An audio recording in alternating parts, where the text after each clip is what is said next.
How many of you in the room, I know the guys are going to agree with me on this, you don't like to sit down and read the directions? Raise your hand. It's kind of, we kind of think it's a waste of time. Yeah, I know. I'm very much in agreement with most of the guys in the room that, I should be able to look at a picture and put it together. Well, this week we had a little episode at our house. Got out of hand for a very brief moment. But we was able to get a little help and get it reeled back in. And basically, the problem was we went to Toys R Us, and in case you didn't know, I think they're shutting down, and they've got discounts and all that kind of stuff. And we're a little interested in some of the things that they're selling for some reason. And so we went and picked up what they call a Nemo jumper, okay?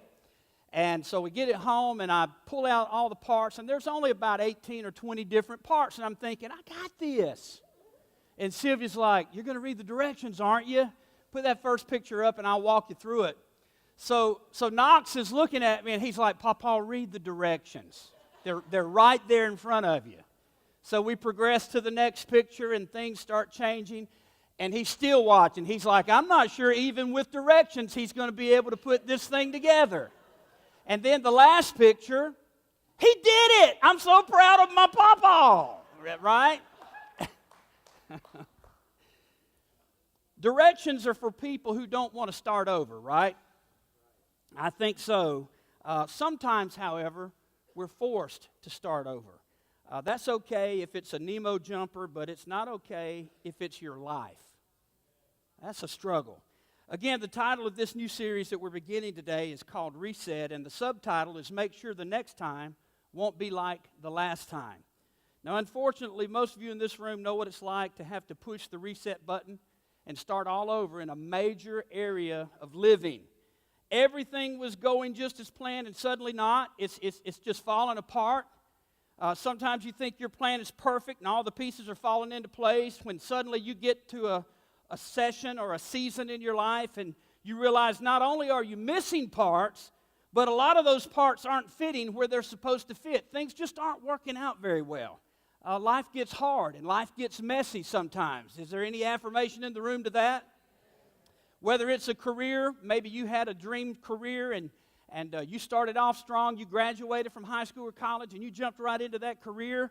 The next thing you know, you're fired. You've lost that job. You didn't get the promotion. Now you're trying to start over and you're having to set new goals. Might have been a relationship where the reset button got pushed, and maybe it was a marriage that ended and you didn't want it to end, but somebody pushed the reset button anyway. And now you're thinking about the next season of your life. Will I ever get married again? How do I do this? How do I step into the next season? Maybe you went to your dream school, you flunked out of college, or you got kicked out of the program, and you're going, wow, that was my only plan. There was no plan B. It was only a plan A. How do I move on from here? And I didn't plan on having to hit a reset button and start this season of my life all over. You didn't plan for any of these things. It was a series of unfortunate events. Now you're having to start all over. Things were broken, pieces were missing, despite your best efforts to hold it together. You find yourself needing to reset. You find yourself needing to reset, and you don't want the next time to be like the last time. Amen? These start overs may be your fault. They may be other people's fault. I don't know about you, but whenever I'm dealing with a reset in my life, at least from where I'm sitting, it's always somebody else's fault. Right? It's always their fault. I mean, it wasn't me. We tend to always believe that it was on them, not us. You didn't want to leave, but she wanted you to go. You had to reset. He told you he was starting over with someone new. You had to reset. Your annual reviews were impeccable, but the boss just had it out for you and fired you anyway. You had to reset your career, whatever the scenario might be. Regardless of the circumstances, you still lost. You still got cut loose. Whether you deserved to be let go or not, whether you flunked out or the professor clearly had it out for you, no matter what, your fault, their fault, nobody's fault, somebody pushed the reset button and you're having to start fresh. You're having to start all over. Whatever the circumstances, if it was unexpected and the only way to move forward to get unstuck was to reset, then this series is for you. If any of that scenario that I've just opened with falls into any area of your life, then this series is going to help you a whole lot. I'm excited about the series because this is going to help a lot of people, especially in a church like Cross Point. You see, the people that find Cross Point, they tend to be folks who have experienced a reset in their lives. You know that's true, right? It was painful, it hurt, and they felt unloved, unwanted, and unwelcome in other places. But a friend or a family member told them, you should try that church. There's a lot of people that have had to reset their lives that attend there, and you're going to feel welcome and you're going to feel at home. While everyone is truly welcome here, I got to tell you, it still breaks my heart to see the mistakes that people make, and a lot of times that they continue to make. It's painful to watch. You guys remember Joe Theismann when he broke his leg on national TV? That was years ago for a lot of you. You've only seen the highlight reel from, and it's painful to watch. It's hard to watch that. It turns my stomach. I'm just queasy about things like that. But, here's the thing. I see a lot of people make some crazy decisions sometimes, and they make some really bad choices. And I got to tell you, it's hard. It's painful to watch. It's hard to watch people make those kind of mistakes. And I'm going, whoa, wait a minute, slow down. This is going to be ugly, so let's slow this thing down and let's talk about this. Because if you would just slow down a little bit and think this through, we can make sure the next time won't be like the last time. And here's why. This is a big deal. We learn from our mistakes in the areas that matter the least. We learn from our mistakes in the areas that matter the least. I played on high school football team, Seminole High School in Seminole, Florida. And I was a tight end. And the first couple of years I was a bench warmer, but the last year I played, I got to start and play a lot of ball. And we had one particular play that was designed just for me. I was pretty fast, and I could outrun a lot of guys on the field. And this one particular play, I was kind of set off the line, and I would go out and bump, and then I would read the linebacker. And depending on how he was playing and where he was moving, I either ran my pattern behind him, and I depended on my quarterback to read his movement as well, or if he was playing up, I ran behind him. If he was playing way back, then I run a shorter route and cut across in front of him. And it was kind of a sure bet thing. If my quarterback could get me the ball in time, it was a quick play. If it was a short route, and it just took a few steps if it was a long route. And we run this play in practice just about every single day because it was always good for 20 or 30 yards. And I'll never forget in practice, I was always up against a guy named Antonio Davis, who was our star linebacker. He was an all-state linebacker. He had state records in the bench press. And I had to make sure that this guy was massive. And I had to make sure that I read him correctly.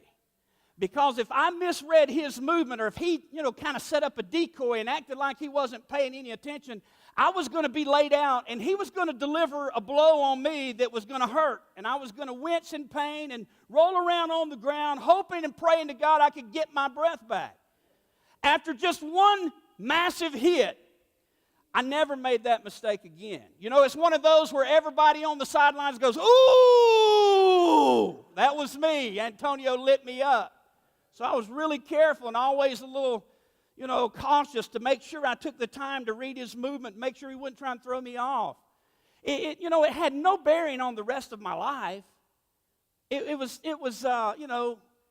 just a little thing to a lot of people, but I made sure that I didn't misread his intentions ever again. Me and my brother were in Pensacola, Florida. I was 12 years old. He was 14 years old. And this was another little thing, but it was a mistake that we learned from, and I never made the mistake again, and my brother certainly never made the mistake again.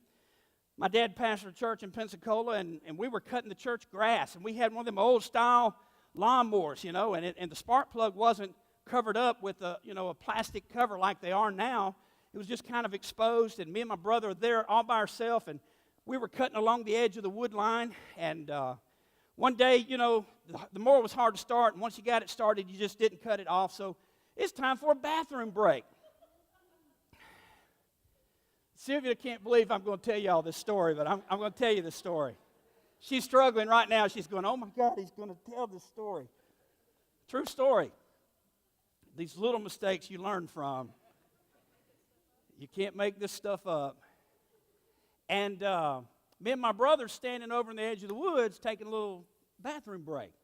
Lawnmower's right beside us, and it's still running. I look back, and I tell my brother, I said, I dare you to pee on that spark plug.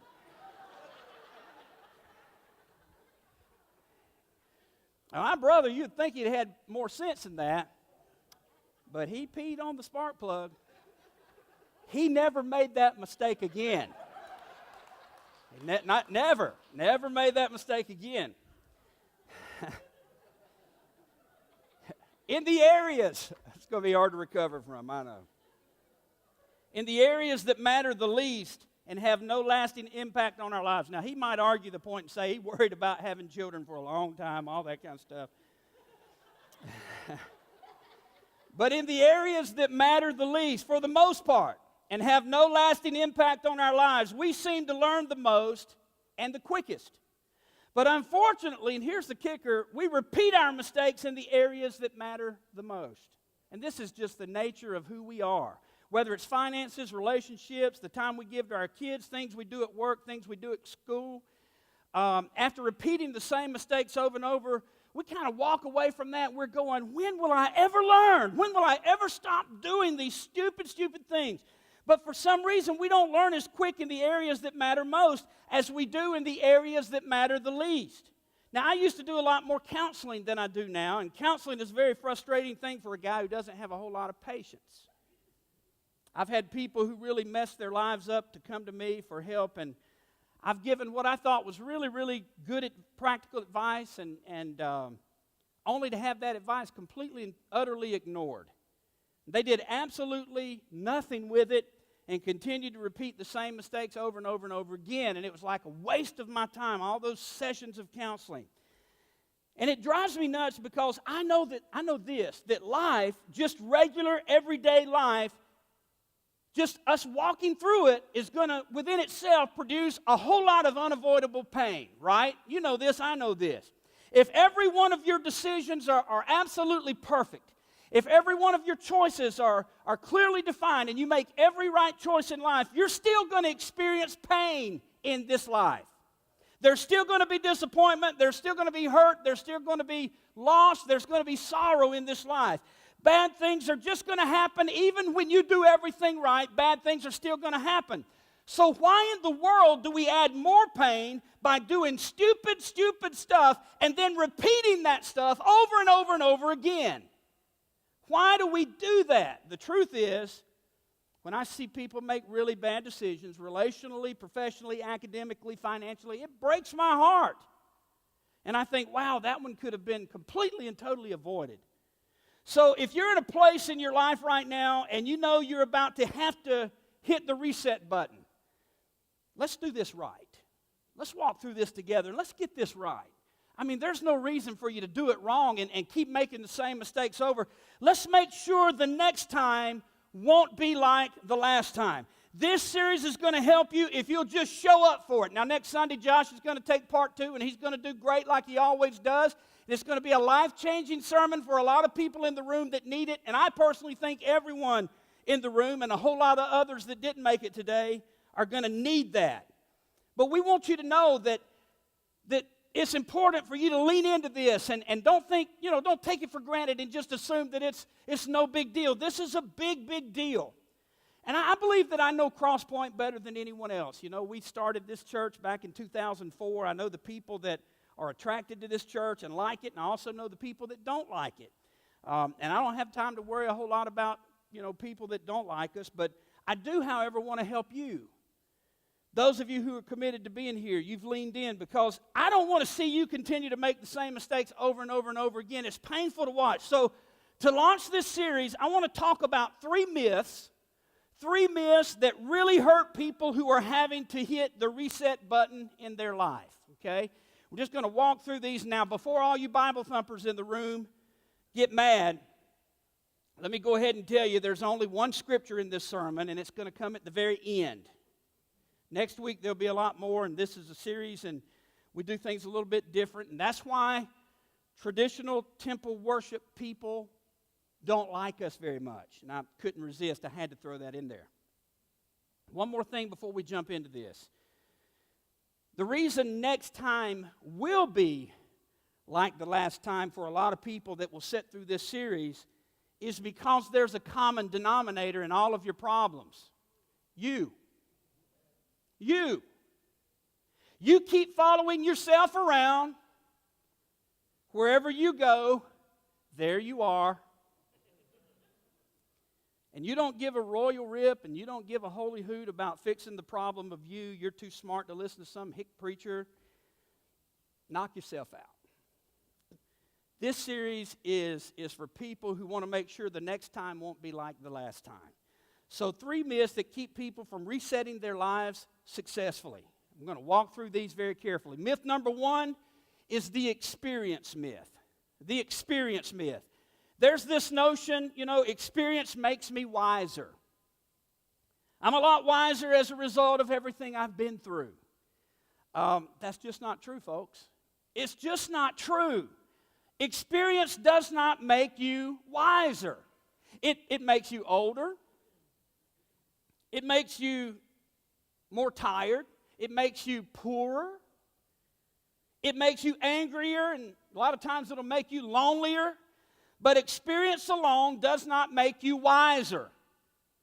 The reason this is such a big deal is people will say things like this, I don't need to listen to this, I'm good, I'm ready, I know what to do, I don't ever plan to repeat that mistake again. I'm wiser for the experiences that I've had in my life. A bad experience one time does not prepare you for the next time. It just doesn't. Experience doesn't make you wiser. But get this, evaluated experience will make you wiser. Evaluated experience will make you wiser. You know this. I mean, how many of you have watched your friends make the same mistakes over and over and over again, and you just kind of go, oh my God, it's a train wreck. Raise your hand if you've seen that happen over and over. And they just keep doing the same thing. They had a past of pain.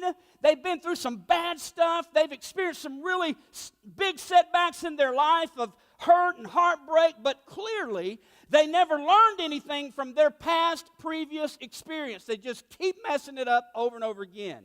Experience doesn't guarantee anything, but evaluated experience can be a game changer, and it can set you up for success the next time. So we're going to help you to evaluate during this series. We're going to help you to figure out how to evaluate those experiences over the next 3 weeks. The second myth is the know better myth. The know better myth. Now that I know better, I'll do better. This is like an assumption. Since I know better, I'll do better. I've met a lot of parents who think if they just teach their kids the difference between right and wrong, that those kids will automatically choose to do the right thing. How many of you know that's not true? Right? It's just not true. Here's the deal. Well, I don't know what happened. I don't know what happened. They know the difference between right and wrong, and they chose to do the wrong thing anyway. I'll take this one step further. This isn't just an issue for kids. It's an issue for adults. Every person in this room.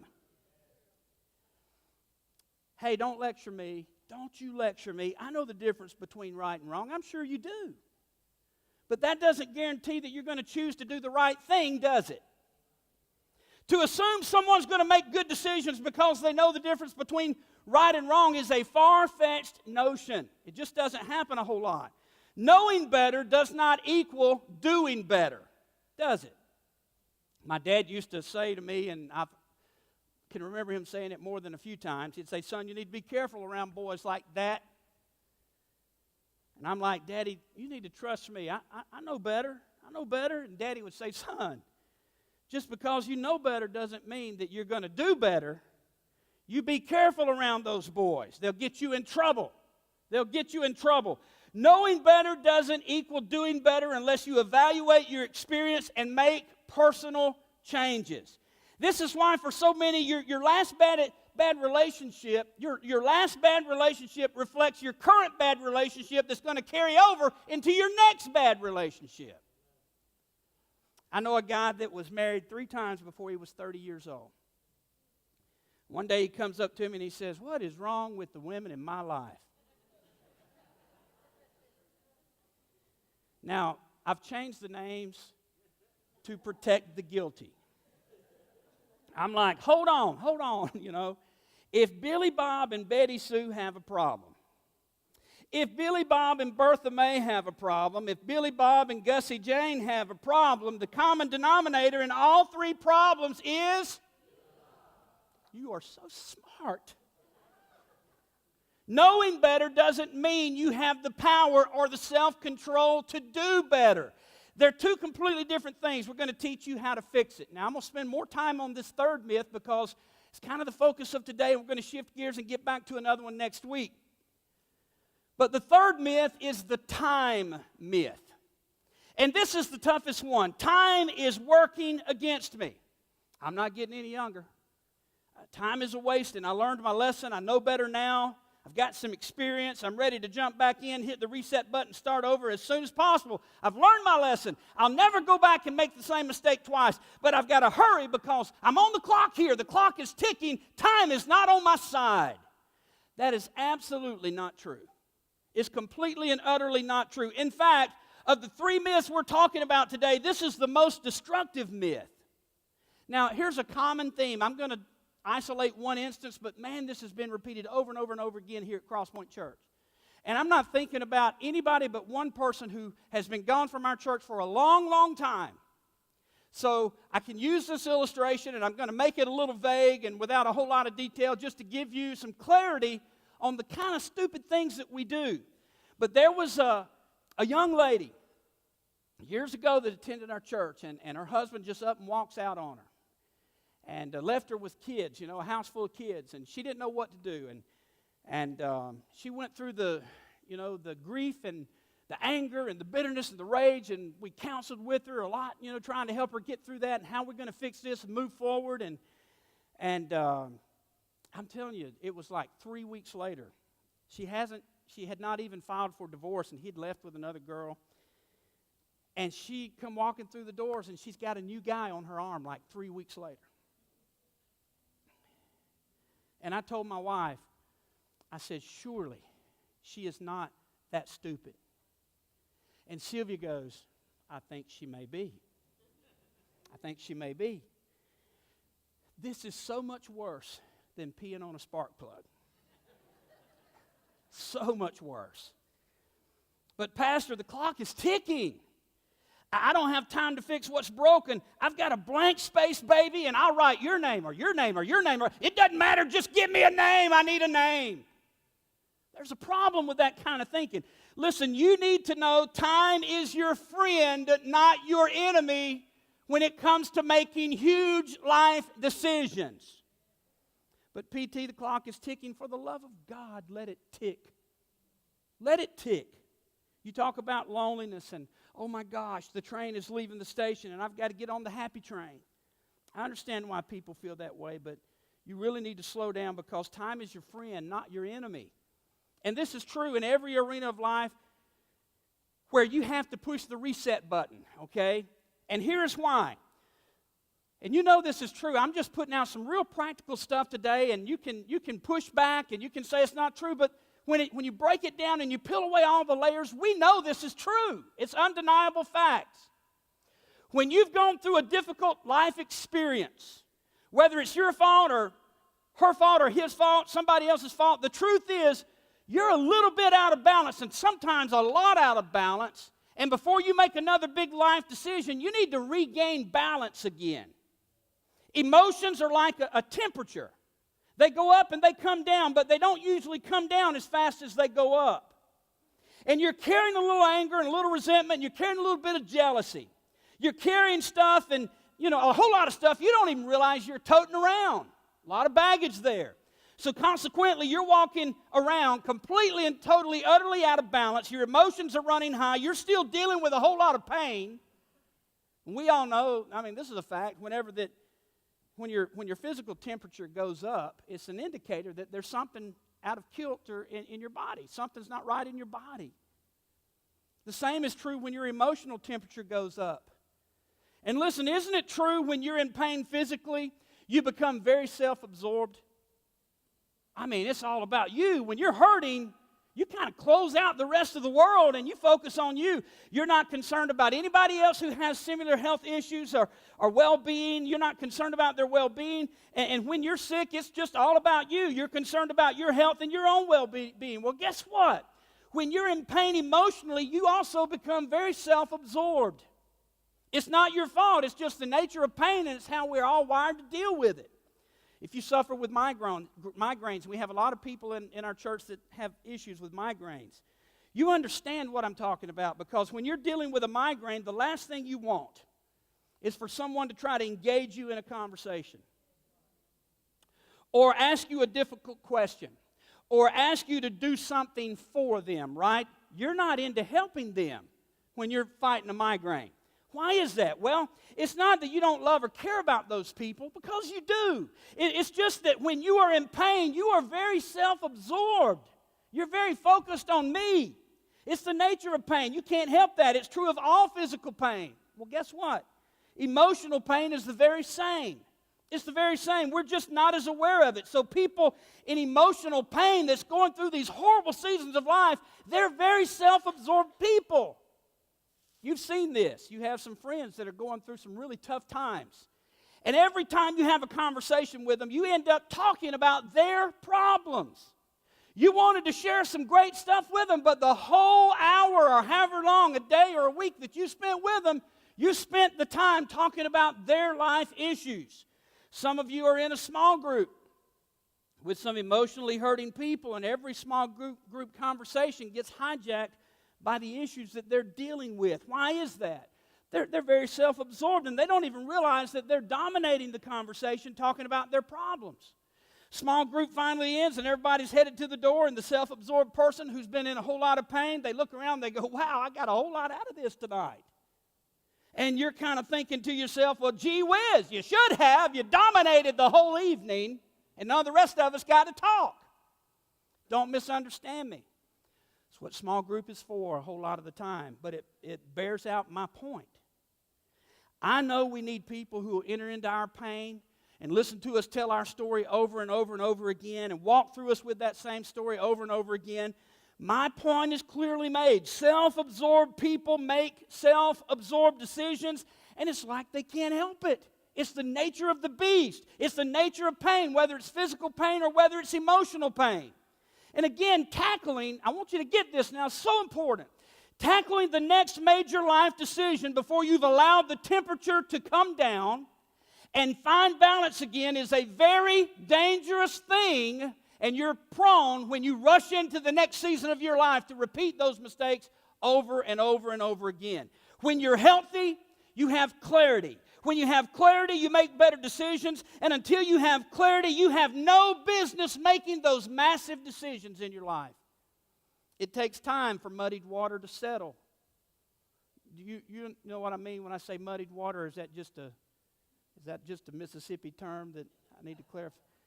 You know what I'm talking about. You ever, went crawfishing, crawdads, and you took your net and you drug the ditch, and when you got there it was clear, and then you couldn't see bubbles where the crawdads were crawling, and then you had to just let the muddied water settle so you could find them again and start seining, and yeah, it takes time for all that dirt and all that mud to settle back down so clarity can come back into your life. Time is your friend, not your enemy.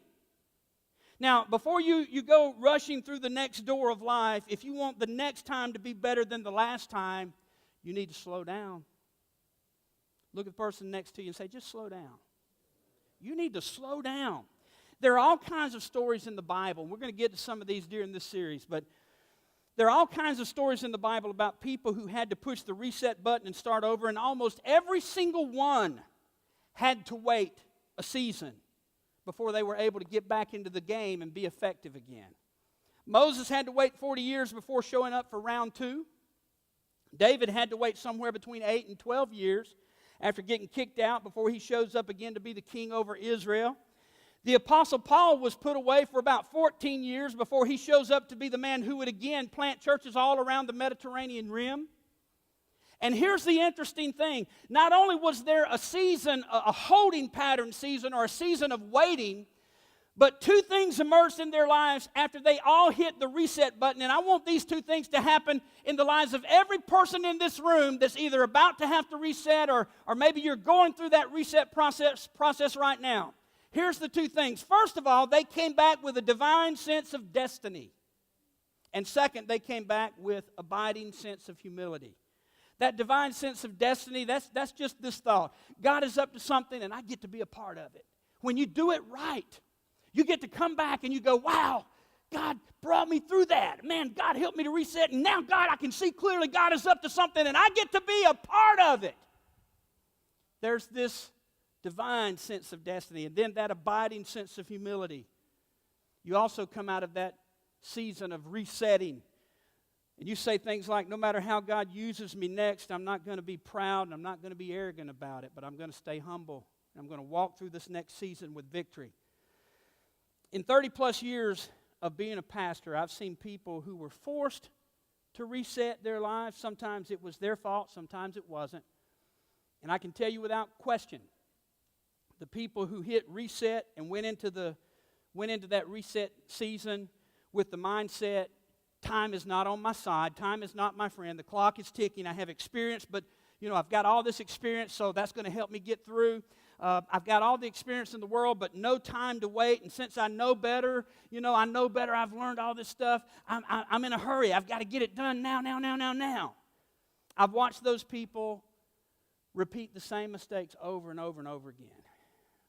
But before people hit the reset button, if they'll just slow down and realize that time is not their enemy, time is their friend, there's no need to rush into the next big decision. Just slow down and fix everything that's broken.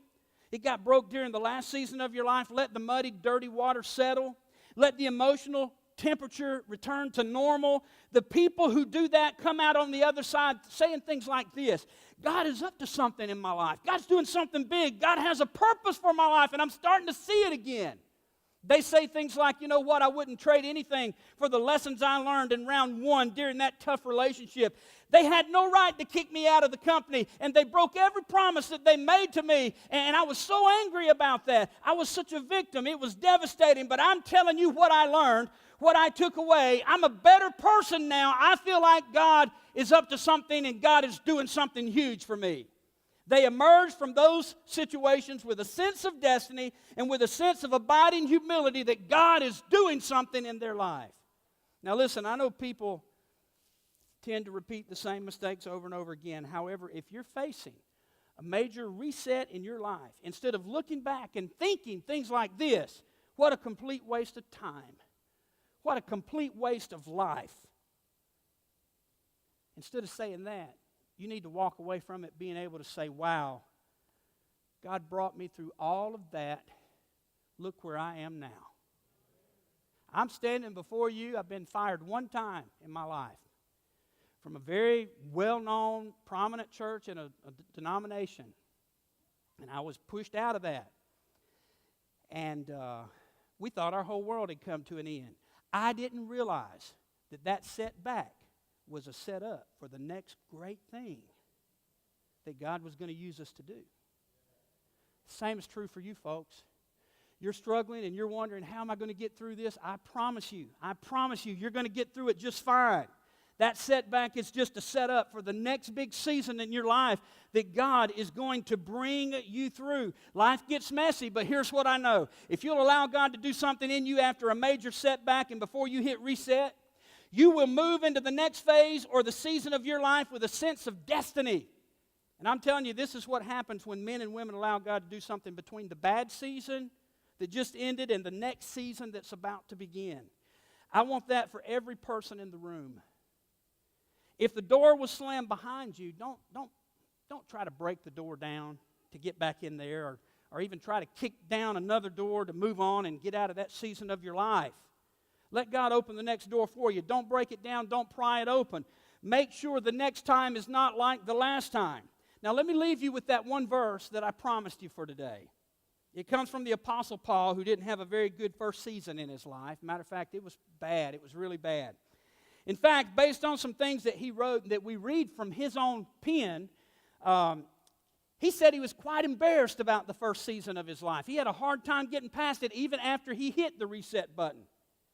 He even struggled to be around Christians after hitting that reset button because they all knew about the horrible things that he had done and all that stuff that was in his past. It was embarrassing, and there was nothing he could do to make people forget about it.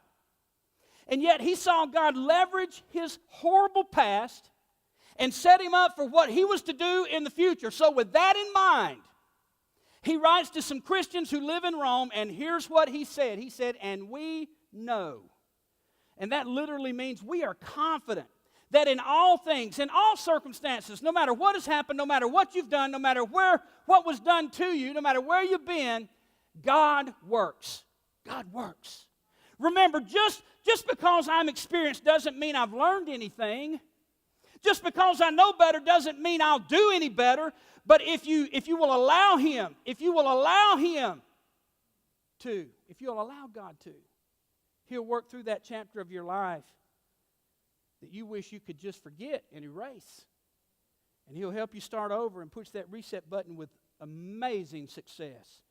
The apostle says, here's what we know. In all things, God works for the good of those that love Him. And here's what we're going to talk about over the next 3 weeks. God wants to use all of those things.